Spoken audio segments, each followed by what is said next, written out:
Hey, welcome to Get Your PEC On, navigating the PC and APE.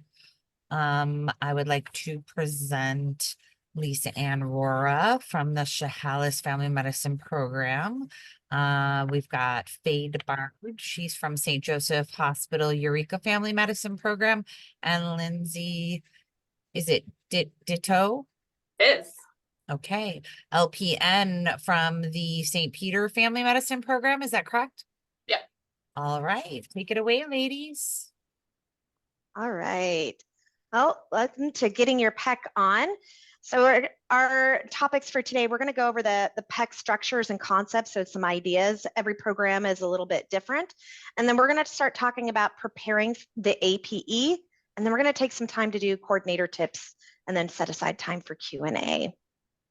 All right. So we have, these are the structures for the three programs that Lisa Ann and Lindsay and I will be presenting on. Each program's a little different. Lisa Ann, do you want to present on yours? Sure. So Chehalis Family Medicine, we're a rural 1-2 training program, meaning that our first year we share with the St. Peter Family Medicine residency program. We are a 3-3-3 program. We have a 13-block year. Our PEC meets 2 times per year, and then we have a mini PEC that meets quarterly. And our APE, I know ACGME hates it when we call it that, but that's what it is built around our PEC. So. All right, the St. Joseph Eureka Family Medicine, we're a rural training program, so we're very geographically isolated, but most of the training is all done here. We're actually in the process of increasing our complement, so we're a 766 program at this moment in time. We have a 13-block year. Our PEC meets 2 times a year, and our APE is built around our PEC. And similar to the other two, we are a core urban program. We're the core for Chehalis and Summit Pacific. We are a 777 program, 13-block year. Our PEC meets every other block, alternating with the mini PEC. And then again, the APE is built around the PEC. All right. We're going to talk a little bit about my program. Okay, so our PEC or PEC meets twice a year, November, December, and then May and June. Our mini PEC is a 1 hour, and it's every other, I put month on there, but it really should be block because we work by blocks, not months. The PEC is facilitated by my APD.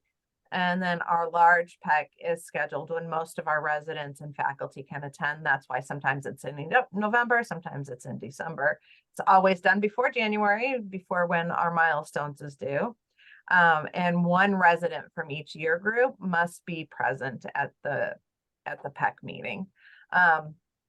Some of our details, we run our agenda on OneNote, and items, everything has atoms.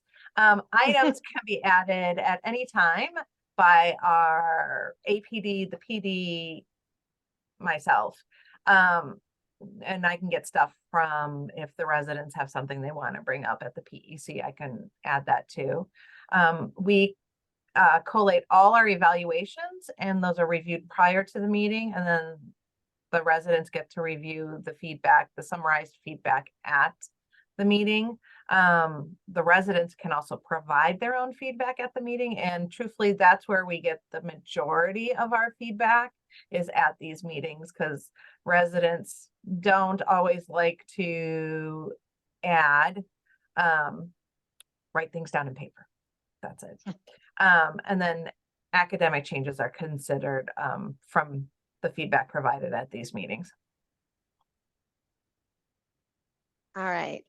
At St. Joseph Eureka, this is actually the first year that they're having a formalized PEC.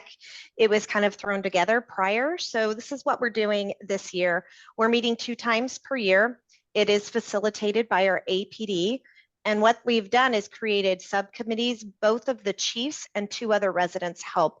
We have a chief and a resident on one subcommittee, and another chief and a resident on another. And then action items and plans are developed from the PEC on what we can do to address in the coming year. We divided up our subgroups into outpatient focused and inpatient focused. So outpatient focuses things more surrounding our clinic. Our clinic is actually owned and operated by a totally different organization.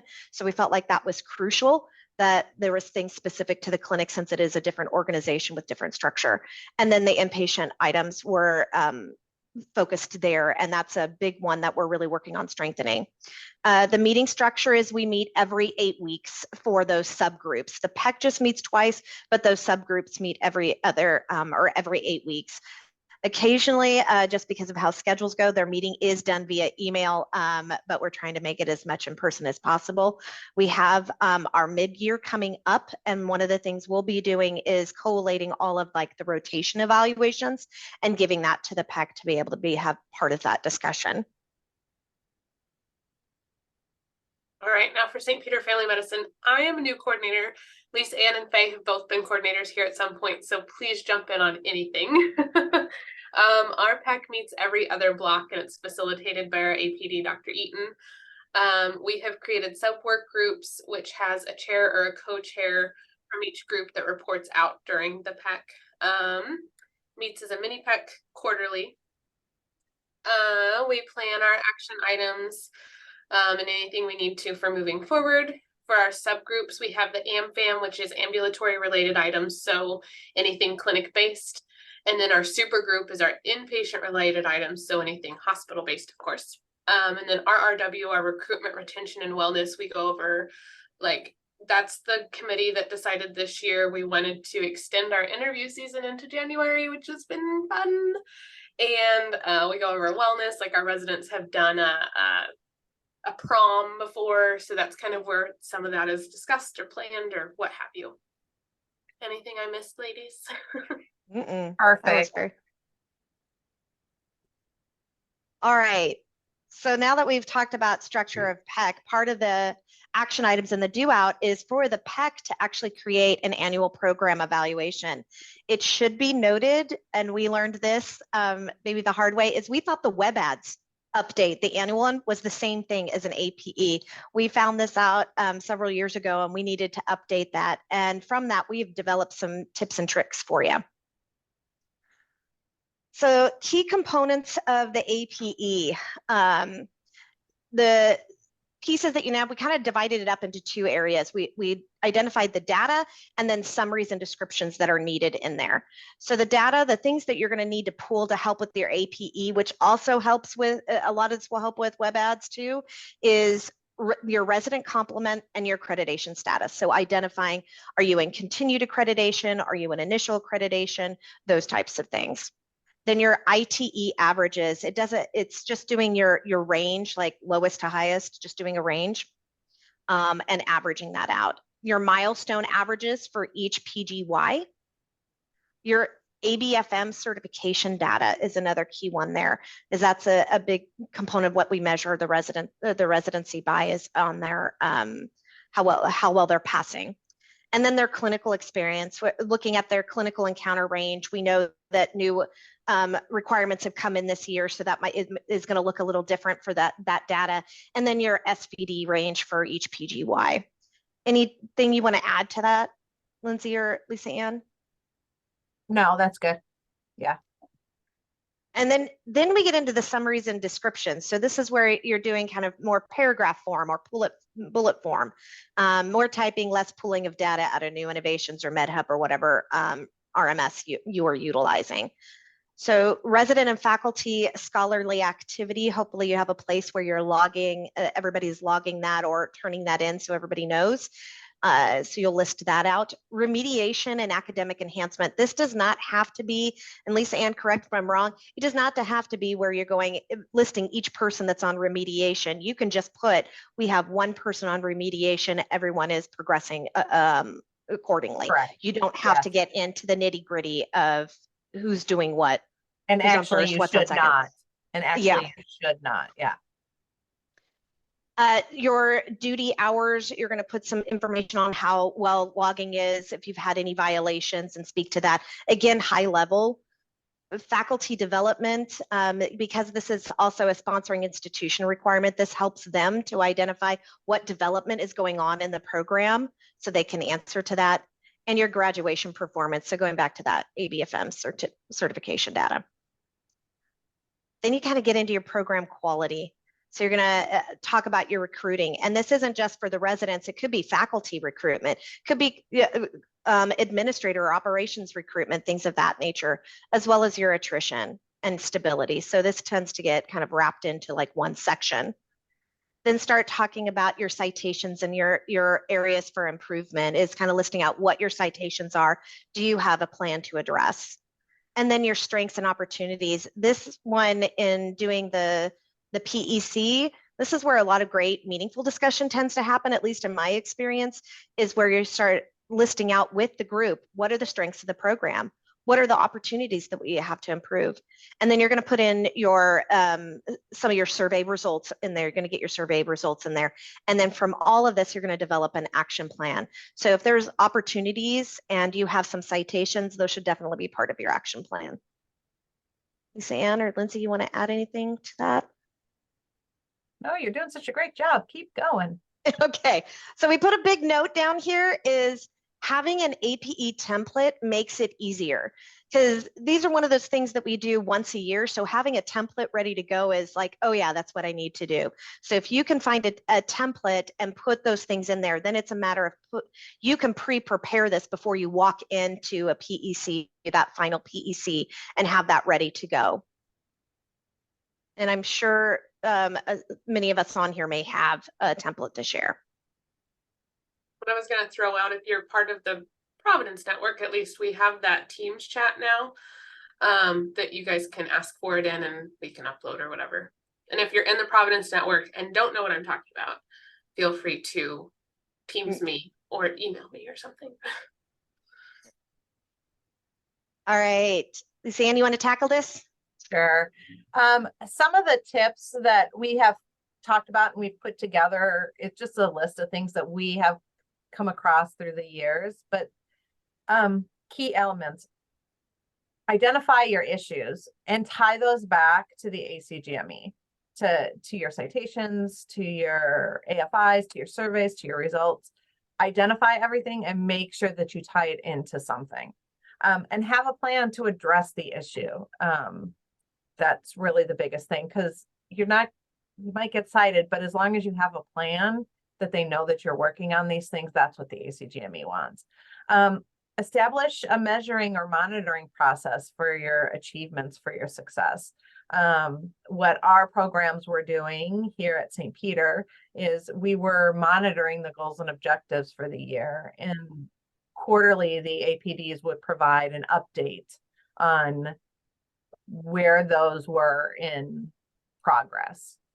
And determine due dates for each item, because if you just leave it there, one thing that we have learned is, here's our goal and objectives. You don't check in and you don't put a due date, guess what? Nothing gets done. Some best practices: develop a tracking process. That's what we did. Update it quarterly. It's important to update it several times a year, because if you just you put those goals out there at the end of one year, and then you go back at the end of the next year and say, did we do these? Well, I don't know. Did we? And that's why you want to update them quarterly. And bring to the last PEC of the year your new APE, so you guys can review it and say, did we meet these goals that we created for this year? What are the goals that we want to create for next year?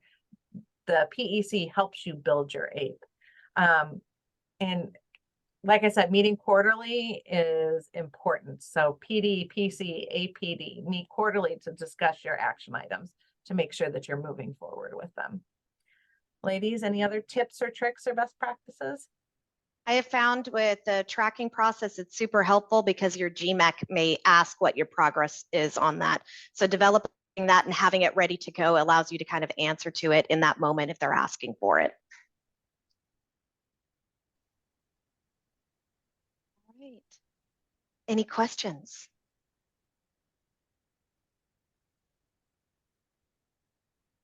So this is the time where we would invite you to either ask questions or maybe share what you guys do for your PEC and your APE. And are there any questions in the chat?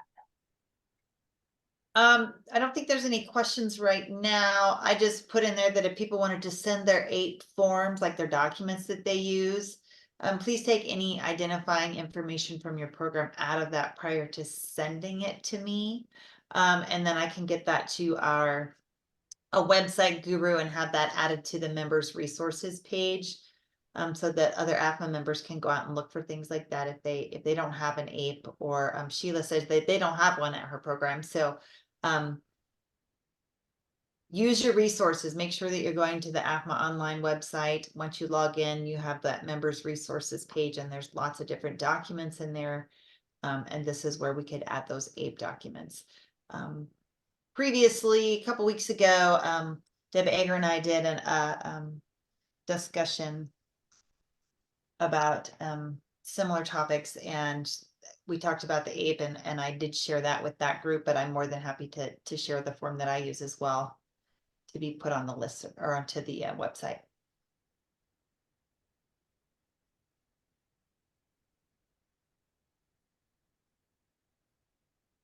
It's so quiet. Everybody's ready for the holiday.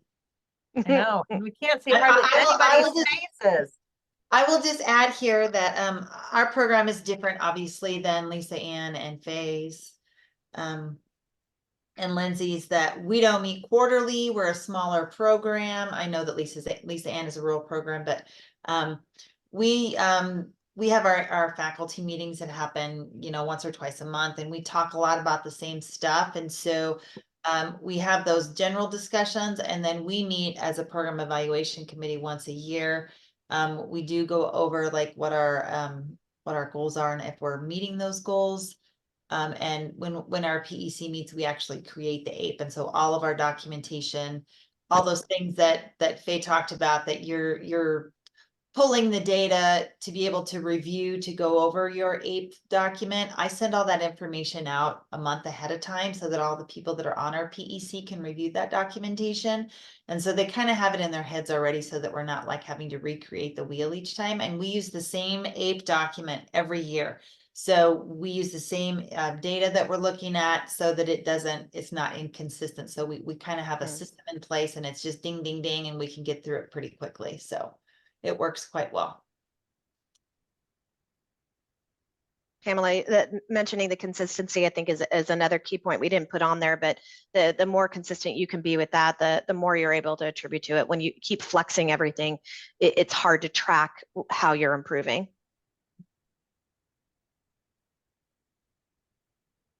Agreed.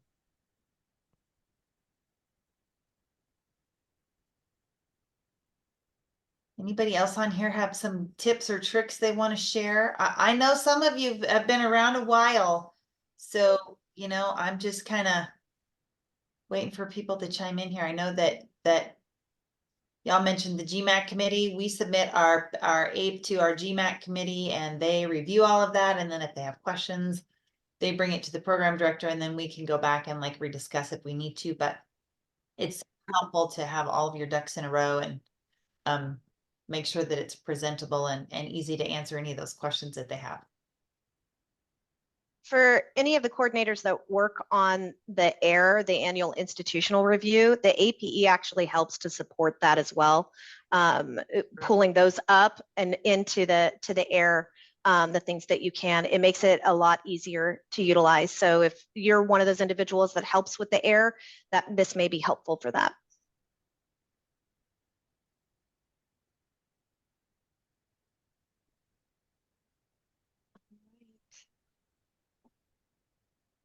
All right, well, here is our information. If anybody happens to have any questions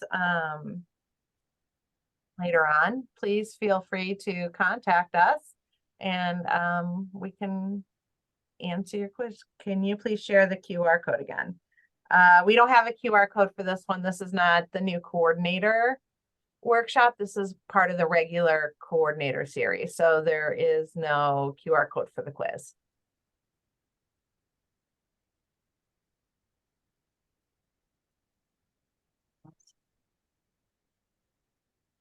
Thank you, ladies, for presenting today. Great information. Pleasure. Thank you. Thank you to Lindsay and Lisa Ann for hopping in to help Oh, me with this. We have a question. Let's say Okay. we have PEC meeting next week. Am I pulling data for July 23 to present? Yes, ma'am. Yes, your previous academic year. That is correct. Good question, Anita.